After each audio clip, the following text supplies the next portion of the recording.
ഞെട്ടിക്കുന്ന വാർത്ത, അയൽവാസികളായ രണ്ട് യുവാക്കൾ പരസ്പരം സംസാരിച്ചു. 25 വർഷങ്ങളോട് നടന്ന ഒരു വലിയ സംഭവമാണത്. നമ്മളതാരും നിസ്സാരമായിട്ട് കാണരുത്. ഏകദേശം 3 സെക്കൻഡ് ഇവർ പരസ്പരം സംസാരിച്ചതായാണ് അറിയാൻ കഴിഞ്ഞത്. ഇന്റർനെറ്റ് സേവനം തടസ്സപ്പെട്ട സമയത്താണ്, ആ സമയം നോക്കിയാണ് ഇവർ സംസാരിച്ചത്.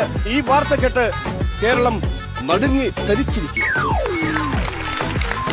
മറ്റൊരു ഞെട്ടിക്കുന്ന വാർത്ത കൂടി വരുന്നു. തമ്പാനിൽ നിന്ന് സ്വന്തമായി യൂട്യൂബ് ചാനൽ ഇല്ലാത്ത ഒരാളെ കണ്ടെത്തിയിരിക്കുന്നു.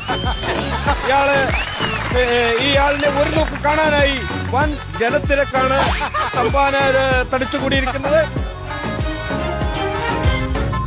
വയനാട്ടിൽ ഇന്ന് നാട്ടിലേക്ക് ഇറങ്ങിയ ആനകളുടെ എണ്ണം 210ആയി, പുലികളുടെ എണ്ണം 74ആയി.